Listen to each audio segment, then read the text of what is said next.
Crecí escuchando a mi abuela decir que yo era una extraña entre gente decente solo por mi tono de piel. Me excluyó de su testamento frente a todos, pero tras su funeral descubrimos que ella ocultaba un secreto que la hacía quedar como la verdadera impostora. Crecí escuchando a mi abuela decir que yo era una vergüenza para la familia. No una decepción normal de abuela estricta, no. Hablo de comentarios realmente jodidos que una niña no debería escuchar jamás dentro de su propia casa. Desde que tengo memoria, esa mujer me miraba como si yo hubiera aparecido de la basura y alguien hubiese cometido el error de sentarme en su mesa. Tengo 31 años ahora y todavía recuerdo perfectamente la forma en que me observaba cuando era niña, con esa cara de asco silencioso que ni siquiera intentaba esconder. Mi familia es del sur de Estados Unidos, de Georgia, y ya saben cómo son algunas familias viejas de allá. Mucha iglesia, mucha foto familiar colgada en la pared, mucha obsesión con el apellido y con aparentar que todos son personas decentes mientras esconden toneladas de mierda debajo de la alfombra. Mi abuela Ruth era exactamente así. Para cualquiera que la conociera de afuera, era la típica anciana elegante que horneaba tartas para la iglesia y sonreía como una santa. Dentro de la familia era otra cosa completamente distinta. Yo fui la única nieta que salió con la piel más oscura y el cabello rizado. No soy afroamericana, o al menos eso era lo que siempre dijeron en mi familia, pero claramente no me veía igual que mis hermanos ni mis primos. Mi hermano parecía un maldito jugador de fútbol universitario desde los 15 años y mi hermana parecía sacada de un catálogo de ropa sureña. Yo era la rara. La que no encajaba en las fotos familiares. Y mi abuela se aseguró de que lo supiera desde muy pequeña. Cuando tenía como 6 años, en Navidad, les regaló bicicletas y videojuegos a mis hermanos y primos. A mí me dio una bolsa con ropa usada de una hija de una amiga de la iglesia. Recuerdo que mi mamá me dijo en voz baja que agradeciera y dejara de poner esa cara. Yo ni siquiera entendía del todo qué estaba pasando, pero ya sentía esa sensación horrible de que conmigo algo estaba mal. Con los años todo empeoró. Mi abuela hacía comentarios sobre mi piel frente a todos. Decía cosas como que yo había salido demasiado tostada para la familia o preguntaba en tono burlón si el cartero había pasado mucho por la casa cuando mi mamá estaba embarazada. Y siempre había alguien que se reía incómodo mientras mi mamá decía mamá, basta sin realmente hacer nada. La peor mierda era que nadie la enfrentaba de verdad. Todos actuaban como si simplemente fuese una vieja difícil y ya. Mi abuelo se hacía el sordo, mis tíos cambiaban de tema y mi mamá llevaba toda mi vida diciendo que debía ignorarla porque así era ella. Pero es fácil pedirle eso a una niña cuando no eres tú quien crece sintiéndose como un error genético cada vez que entra a una reunión familiar. Cuando cumplí 12 años empecé a notar que su problema conmigo no era solo personal. Era racial. Una vez me vio hablando con una compañera negra fuera de la iglesia y después me dijo que no le sorprendía verme juntándome con gente así. Mi papá explotó cuando escuchó eso. Fue probablemente la única vez que alguien realmente le gritó. Le dijo que yo era su hija y que no volvería a hablarme así jamás. Y mi abuela, con toda la calma del mundo, respondió que justamente eso era lo que siempre había dudado. Nunca olvidaré la cara de mi papá ese día. Pensé que iba a golpearla. En cambio, se fue de la casa tirando una silla y durante semanas no hablamos con ella. Pero como pasa en muchas familias, todo terminó volviendo a la normalidad porque la familia es la familia y porque todos preferían tragarse el problema antes que enfrentarlo. Yo crecí odiando mi apariencia por culpa de esa mujer. Me alisaba el cabello hasta quemármelo. Evitaba tomar sol en verano. Me maquillaba más clara. Pasé años intentando parecerme a mi hermana porque pensaba que quizá así dejarían de mirarme como si fuera una intrusa. Y lo peor es que mi abuela disfrutaba verlo. Cuando me veía llegar con el cabello alisado decía que al menos estaba intentando arreglarme. A los 18 me fui a Atlanta para la universidad y fue la primera vez en mi vida que respiré tranquila. Dejé de verla durante meses enteros y empecé a entender que el problema nunca fui yo. Hice amigos, empecé terapia y conocí a mi esposo Marcus. Él fue el primero que me dijo algo que honestamente me rompió la cabeza, que una familia que te humilla constantemente deja de sentirse como familia tarde o temprano. Marcus odiaba a mi abuela desde el primer día. La primera vez que la conoció, ella le preguntó si realmente estaba seguro de querer casarse conmigo porque los hijos suelen salir parecidos a la madre. Sí, así de enferma era esa vieja de mierda. Marcus le respondió que prefería tener hijos parecidos a mí antes que parecerse a una vieja racista amargada. Casi se arma una pelea enorme esa noche. En 2015, la salud de mi abuela se fue al carajo bastante rápido. Le encontraron cáncer y empezó a deteriorarse en cuestión de meses. Y honestamente no sentí pena. Sé que suena frío, pero después de pasar toda tu vida siendo el saco de boxeo emocional de alguien, llega un punto donde simplemente te quedas vacía. Unos meses antes de morir reunió a toda la familia para hablar del testamento. Fue una de las escenas más incómodas y humillantes de mi vida. Nos sentó a todos en el comedor de su casa y empezó a repartir propiedades, dinero y joyas familiares como si fuera una reina repartiendo herencia entre sus súbditos favoritos. A mi hermano le dejó inversiones. A mi hermana una casa junto al lago. A mis primos relojes y terrenos. Y cuando llegó mi turno, se quedó mirándome durante unos segundos con esa sonrisa horrible que siempre tenía cuando estaba disfrutando hacer daño. Dijo que a mí no me dejaría absolutamente nada porque la sangre de la familia debía quedarse entre gente decente. Nadie habló. Mi mamá empezó a llorar. Marcus se levantó de golpe y le preguntó qué carajos acababa de decir. Y mi abuela simplemente respondió que todos en esa mesa habían pensado lo mismo alguna vez, pero que ella era la única con los huevos suficientes para decirlo. Yo me quedé congelada unos segundos. 30 años escuchando mierda y aún así esa fue la primera vez que realmente sentí ganas de destruir algo. Marcus quería sacarme de ahí porque la situación estaba poniéndose horrible, pero antes de irme me acerqué a ella y le dije que esperaba que se muriera exactamente igual de sola y miserable como había vivido. 3 meses después murió. Y todos pensábamos que ahí terminaba la historia. No teníamos idea de la cantidad de mierda que esa mujer había escondido durante toda su vida. Actualización 1. Pasaron como 3 semanas después del funeral y honestamente yo ya estaba intentando seguir con mi vida. Después de tantos años de tensión, peleas familiares y comentarios de mierda, la muerte de mi abuela había dejado una especie de silencio raro en toda la familia. No era tristeza exactamente. Era más como incomodidad. Como si todos estuvieran intentando fingir que ella había sido una buena mujer mientras al mismo tiempo evitaban pensar demasiado en las cosas horribles que había hecho. Marcus me decía que dejara de involucrarme con mi familia por un tiempo porque claramente todos estaban tensos y buscando cualquier excusa para explotar. Y tenía razón. Mi mamá me llamaba llorando casi todos los días diciendo que sentía culpa por no haberme defendido más cuando era niña. Mi hermana actuaba como si nada hubiese pasado y hablaba del testamento como si el verdadero problema hubiera sido la forma en que mi abuela dijo las cosas y no el hecho de que básicamente me llamó una intrusa frente a toda la familia. Mi hermano estaba furioso, pero a su manera. Él siempre había tenido esa personalidad de tragarse todo hasta que explota solo. Varias veces me dijo que si nuestra abuela hubiera hecho ese comentario años antes probablemente él habría terminado arrestado por golpearla. Yo simplemente quería distancia. Pero claro, las familias disfuncionales tienen esa habilidad de arrastrarte otra vez aunque intente salir. Mi mamá insistió en que la ayudáramos a vaciar la casa de mi abuela porque nadie quería hacerlo solo. La casa era enorme, vieja y estaba llena de décadas de mierda acumulada. Había cajas sin abrir desde los años 70, armarios llenos de ropa antigua, álbumes familiares, documentos. Joyas falsas guardadas como si fueran tesoros nacionales y montones de papeles inútiles que mi abuela jamás tiró porque era obsesiva con guardar todo. Marcus no quería ir. De hecho me dijo directamente que esa casa le daba escalofríos porque cada rincón tenía una memoria horrible para mí. Pero terminé yendo porque mi mamá sonaba realmente agotada.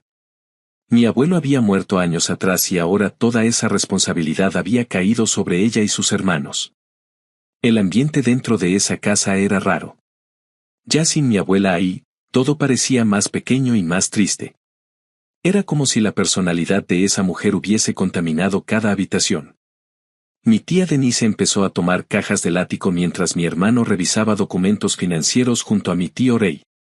Mi mamá estaba en la cocina llorando cada 20 minutos porque encontraba recetas escritas por su madre o fotos viejas y luego volvía a sentirse culpable por recordar también todas las cosas horribles que había hecho. Yo estaba ayudando a sacar ropa vieja cuando escuché a mi tía gritar desde arriba que necesitaba ayuda moviendo algo pesado. Mi hermano subió primero y después de unos segundos escuché que dijo un qué carajos tan fuerte que hasta Marcus levantó la cabeza desde la sala. Cuando subimos encontramos una caja vieja escondida detrás de unas mantas y unos adornos navideños. No parecía importante al principio. Era solo una caja metálica oxidada llena de fotografías, cartas y documentos antiguos amarrados con una cinta azul descolorida. Mi tía pensó que probablemente eran recuerdos familiares comunes, pero apenas empezamos a revisar las fotos la atmósfera cambió completamente. Había muchas fotos viejas de Mississippi y Alabama, algunas de principios del siglo pasado. Plantaciones, reuniones familiares, gente posando frente a campos de algodón, ese tipo de cosas típicas de familias sureñas antiguas. Pero una de las fotografías hizo que mi mamá literalmente se sentara de golpe. Era una foto de mi bisabuela Eleanor cuando era joven. Estaba sonriendo junto a un hombre negro frente a una plantación. Y no era una foto normal de empleados o algo así. La forma en que estaban juntos dejaba clarísimo que había algo entre ellos. Él tenía la mano en su cintura y ella estaba mirándolo como una persona enamorada. Mi tío Ray dijo inmediatamente que eso debía ser un error o alguna foto tomada sin contexto. Pero luego abrimos las cartas. Dios santo, esas putas cartas destruyeron completamente la imagen que mi familia tenía de generaciones enteras. Eran cartas de amor. Reales. Intensas. Algunas estaban firmadas por un hombre llamado Isaac. Otras por mi bisabuela Eleanor. Hablaban de encuentros secretos, de miedo a ser descubiertos, de planes para escaparse juntos.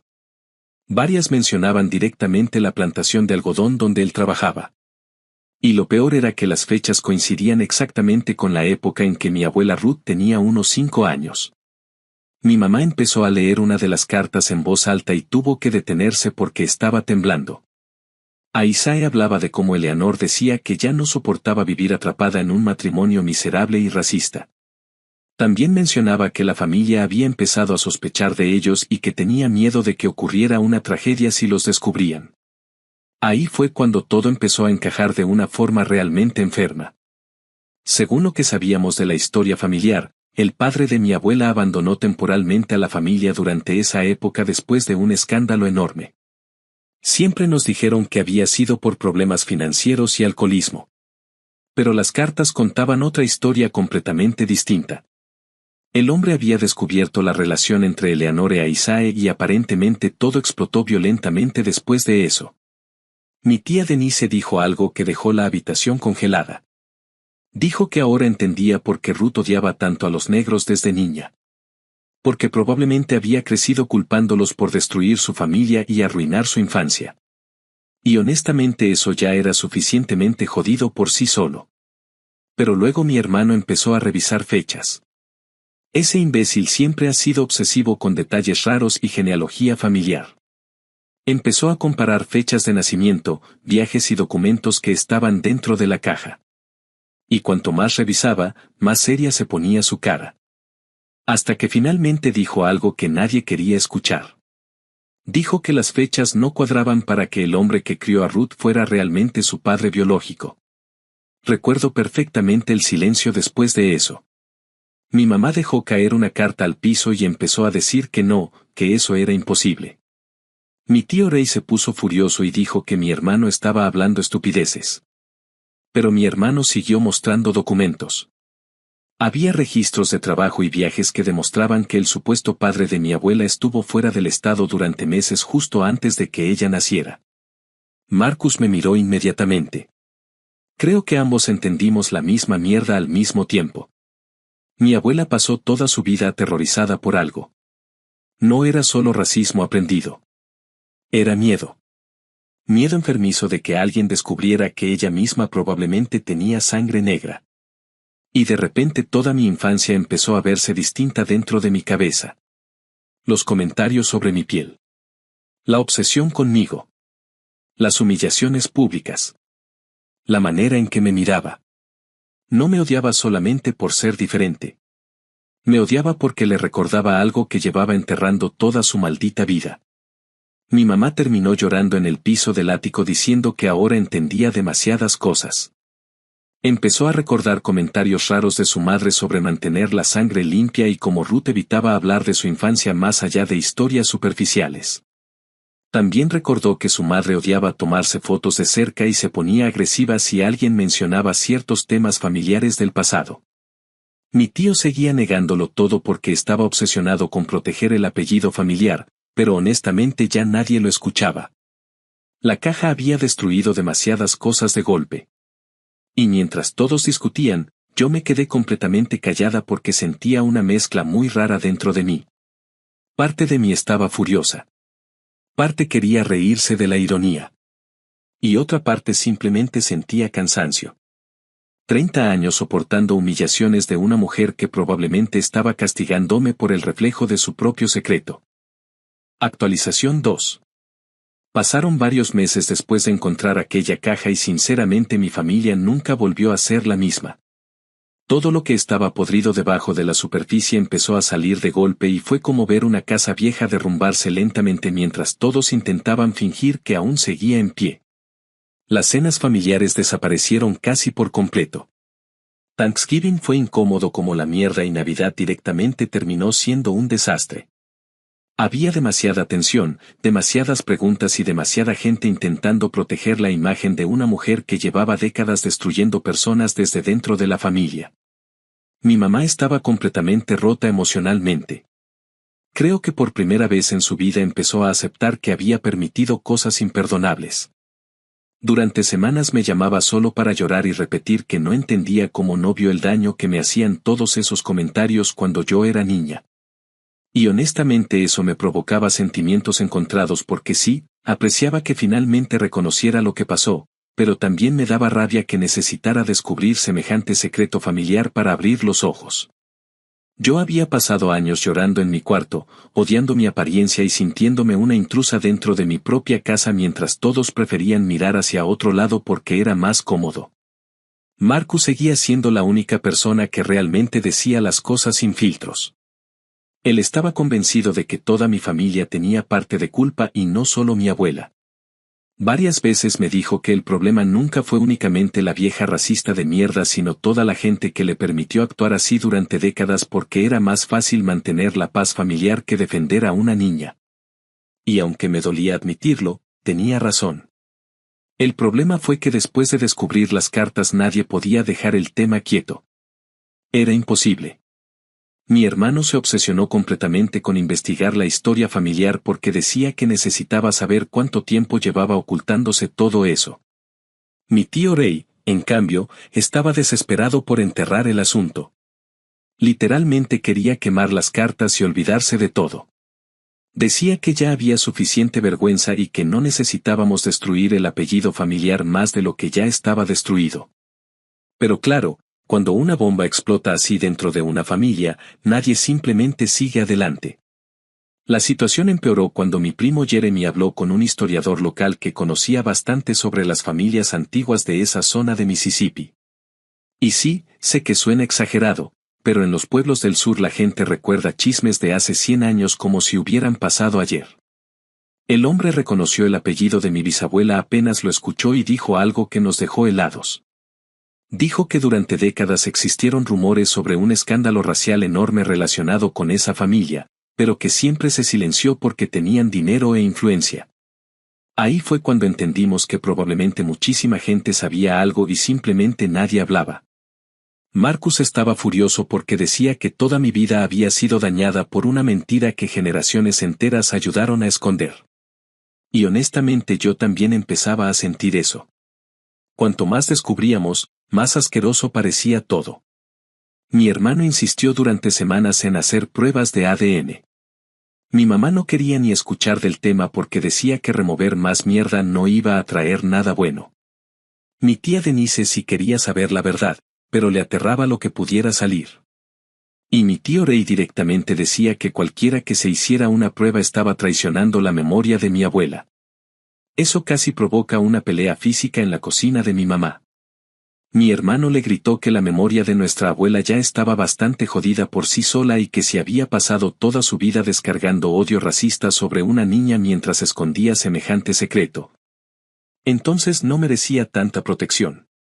Mi tío respondió que Ruth seguía siendo familia y que todos cometían errores. Y ahí fui yo quien explotó. Le pregunté qué parte exactamente consideraba un error. Si las décadas de humillaciones, los comentarios racistas o el hecho de haberme hecho sentir una mierda durante toda mi vida solo porque yo le recordaba algo que odiaba de sí misma. Nadie respondió nada después de eso. Unas semanas más tarde, mi hermano y yo terminamos haciéndonos pruebas de ADN sin decirle a casi nadie. Honestamente yo no esperaba demasiado. Parte de mí pensaba que quizá jamás sabríamos realmente qué pasó hace tantas décadas. Pero cuando llegaron los resultados sentí el mismo vacío raro que me había acompañado desde el funeral. Había ascendencia africana en nuestra línea familiar. No era una cantidad enorme, pero estaba ahí. Y suficiente para confirmar que las sospechas sobre Ruth probablemente eran ciertas. Recuerdo perfectamente cuando mi hermano vino a mi casa con los resultados impresos. Marcus estaba cocinando y mi hermano apenas entró soltó los papeles sobre la mesa sin decir nada. Yo los leí varias veces porque mi cerebro tardó en procesarlo. Y entonces empecé a reírme. No una risa feliz. Era esa risa nerviosa que sale cuando algo es tan jodidamente absurdo que tu cabeza no sabe cómo reaccionar. Toda mi infancia esa mujer me trató como si yo contaminara la sangre de la familia mientras probablemente llevaba décadas aterrorizada porque el verdadero secreto estaba en ella. Marcus se quedó callado unos segundos y luego dijo algo que todavía recuerdo perfectamente. Dijo que lo más enfermizo de todo era que mi abuela seguramente pasó su vida entera viendo en mí el reflejo de algo que odiaba de sí misma. Y mierda, eso me golpeó fuerte. Porque de repente muchísimas cosas empezaron a tener sentido. La intensidad obsesiva con la que me atacaban nunca fue normal. No era solamente racismo aprendido o prejuicio típico sureño. Era personal. Era casi desesperado. Como si necesitara convertir a alguien más en el monstruo para no enfrentar sus propios demonios. Mi mamá se derrumbó cuando le mostramos los resultados. Literalmente empezó a llorar tan fuerte que pensé que iba a vomitar. Seguía diciendo que no entendía cómo su madre pudo vivir tantos años cargando algo así y transformándolo en tanto odio. Mi hermana también quedó en shock porque ella siempre había sido la favorita de mi abuela y ahora estaba empezando a cuestionarse toda la imagen que tenía de ella. Mi tío Rey, por supuesto, reaccionó como un imbécil. Dijo que las pruebas de ADN no significaban nada y que seguramente había algún error. Mi hermano casi lo golpea ahí mismo porque ya estaba harto de verlo defender a una mujer que claramente había hecho mierda emocionalmente a media familia. Y mientras todo eso pasaba, el resto de la familia empezó a enterarse. Porque claro, nadie guarda secretos familiares así por mucho tiempo. Los rumores corrieron rápido entre tíos lejanos, primos y conocidos de la iglesia. Algunos familiares dejaron de hablarse. Otros empezaron a revisar árboles genealógicos y fotos antiguas como detectives improvisados. Una prima incluso llamó a mi mamá para decirle que siempre sospechó algo porque Ruth era demasiado obsesiva con el tema racial incluso para estándares del sur. La reputación perfecta de mi abuela empezó a desmoronarse completamente. Y honestamente, ver eso me dio una satisfacción horrible que todavía me cuesta admitir. Porque por primera vez en mi vida la gente dejó de verme a mí como la rara de la familia y empezó a mirar a Ruth como lo que realmente era. Una mujer profundamente rota que pasó décadas destruyendo a otros para esconder sus propios miedos. Pero lo peor todavía no había salido a la luz. Porque meses después apareció algo que terminó de destruir cualquier posibilidad de que alguien siguiera defendiéndola. Actualización final. Pasaron casi 8 meses después de las pruebas de ADN y para ese punto mi familia ya parecía una versión barata y miserable de esas familias sureñas que pasan generaciones enteras escondiendo secretos hasta que finalmente todo explota. Lo más irónico es que mi abuela había pasado toda su vida obsesionada con la imagen pública de la familia y terminó convirtiéndose exactamente en el tipo de escándalo que tanto intentó evitar. La gente en la iglesia empezó a murmurar. Algunos familiares dejaron de asistir porque no querían escuchar comentarios. Mi mamá me contó que varias mujeres mayores que conocieron a mi abuela durante décadas empezaron a hacer preguntas incómodas sobre las cartas y sobre el pasado de la familia en Mississippi. Y claro, mientras más intentaban callar el asunto, más crecía todo. Mi tío Ray seguía aferrado a la idea de proteger la reputación de Ruth, pero ya nadie tenía paciencia para escucharlo. Incluso mi hermana, que toda la vida había defendido a nuestra abuela diciendo que era producto de otra época, finalmente dejó de justificarla después de una discusión horrible que tuvieron durante una cena familiar. Mi tío dijo que todos estábamos exagerando y que Ruth había sido una buena mujer que simplemente tenía sus defectos. Mi hermana explotó y le recordó que una buena mujer no pasa 30 años humillando a una niña por el color de su piel mientras esconde secretos raciales dentro de su propia sangre. Yo ni siquiera discutía ya. Honestamente me sentía agotada. Era como haber pasado toda mi vida cargando una mochila llena de mierda y de repente verla romperse frente a todos. Parte de mí sentía alivio porque finalmente la verdad estaba saliendo a la luz. Pero otra parte estaba furiosa porque ninguna revelación iba a devolverme todos esos años odiándome a mí misma. Hubo una noche especialmente fuerte en la que Marcus y yo terminamos hablando hasta la madrugada sobre todo lo que había pasado. Yo le dije algo que nunca había admitido en voz alta. Le confesé que durante años realmente pensé que había algo malo en mí. Que cuando eres niña y una figura adulta te repite constantemente que eres diferente, fea o indigna, eventualmente empiezas a creerlo aunque intentes luchar contra eso. Le conté que todavía había veces donde evitaba ciertas fotos o donde automáticamente me comparaba con mi hermana sin darme cuenta. Marcus se quedó callado un rato y luego me dijo algo que me hizo mierda emocionalmente. Me dijo que lo peor que había hecho mi abuela no fue insultarme, sino enseñarme a verme a través de sus propios ojos llenos de odio. Y mierda, tenía razón. Yo seguía intentando reconstruir partes de mí que esa mujer dañó cuando todavía era una niña. Unas semanas después ocurrió la última explosión. El abogado que llevaba los asuntos del testamento llamó a mi mamá diciendo que habían encontrado documentos adicionales escondidos en una caja de seguridad bancaria que nadie había revisado antes. Mi mamá pensó que serían más papeles financieros o alguna propiedad olvidada, pero cuando todos nos reunimos para revisar el contenido quedó clarísimo que era algo mucho peor. Dentro había documentos antiguos, fotografías y un sobresellado con la letra de mi abuela. Recuerdo perfectamente la sensación que tuve apenas vi esa letra. Fue como sentir otra vez esa tensión horrible de la infancia. Mi mamá abrió el sobre con las manos temblando mientras mi tío Ray repetía que tal vez no deberíamos leer nada más. Nadie le hizo caso. Era una carta escrita por mi abuela en los años 80. Y honestamente creo que esa carta terminó destruyendo lo poco que quedaba de ella dentro de la familia. La carta era larga, desordenada y sonaba como alguien escribiendo después de años cargando paranoia y resentimiento. Mi abuela hablaba de su madre, de la plantación, del escándalo y de cómo toda su infancia quedó marcada después de descubrir la relación entre Eleanor e Isaac. Decía que vio a su padre destruir media casa borracho después de enterarse de la aventura y que desde entonces vivió obsesionada con el miedo a que la gente hablara sobre su familia. Pero luego llegó la parte realmente enferma. Mi abuela admitía directamente que durante años sospechó que Isaac podía ser su verdadero padre. No lo decía como una teoría vaga. Lo decía como algo que llevaba atormentándola toda la vida. Mencionaba detalles físicos, comentarios de familiares y rumores que escuchó cuando era adolescente. Incluso escribió que una vez confrontó a su madre y que Eleanor simplemente lloró sin negarlo ni confirmarlo. Mi mamá tuvo que dejar de leer porque estaba llorando demasiado fuerte. Pero yo seguí leyendo. Y ahí fue cuando encontré mi nombre. Esa vieja enferma escribió sobre mí cuando yo apenas era una niña pequeña. Decía que desde el momento en que nací sintió que el pasado había vuelto a entrar a la familia.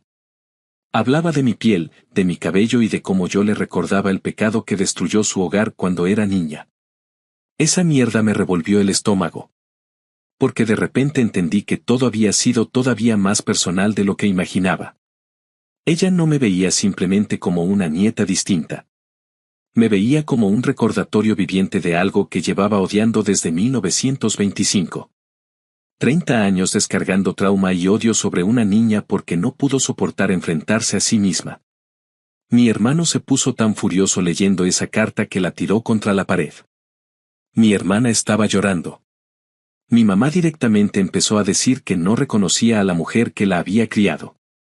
Y mi tío Ray, el último gran defensor de Ruth, finalmente se quedó callado. Creo que incluso él entendió que ya no quedaba nada que justificar. Lo más jodido fue darme cuenta de que mi abuela probablemente vivió aterrorizada toda su vida. Aterrorizada de que alguien descubriera el secreto familiar. Aterrorizada de parecerse al hombre que odiaba. Y cuando yo nací, convirtió todo ese miedo en odio hacia mí porque era más fácil destruir a otra persona que aceptar su propia realidad. Y honestamente ahí fue donde cambió algo dentro de mí. Durante años pensé en venganza de maneras distintas. Imaginaba humillarla, enfrentarla, gritarle todo lo que me hizo sentir.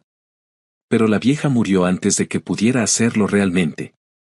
Durante mucho tiempo eso me dejó una sensación horrible porque sentía que ella se había salido con la suya. Hasta que entendí algo. No se salió con la suya. Pasó toda su vida escondiéndose detrás de una imagen falsa mientras el miedo la consumía por dentro. Y al final todo terminó saliendo a la luz igual. Todo lo que protegió obsesivamente quedó destruido después de su muerte. La reputación familiar, la imagen de mujer perfecta, el apellido limpio del que estaba tan orgullosa. Todo se fue al carajo. Y fui yo quien terminó contando la verdad. Porque después de leer esa carta tomé una decisión. Le pedí al abogado copias de todo y envié una a cada miembro de la familia. A todos. Primos, tíos, sobrinos, incluso familiares que vivían fuera del estado. Quería que todos vieran quién había sido realmente Ruth Whitmore detrás de toda esa fachada religiosa y elegante. Mi mamá me preguntó si estaba segura porque eso iba a destruir definitivamente la imagen que quedaba de ella. Y honestamente le respondí que esa imagen nunca debió existir en primer lugar. También renuncié oficialmente a cualquier parte del testamento que pudiera tocarme después de todos los cambios legales. No quería una mierda de esa mujer. Ni dinero, ni joyas, ni propiedades. Nada. Marcus me dijo después que esa fue probablemente la mejor venganza posible. No porque yo hubiera ganado algo material, sino porque al final la verdad hizo exactamente lo que mi abuela pasó décadas intentando evitar. La convirtió en la verdadera impostora de la familia.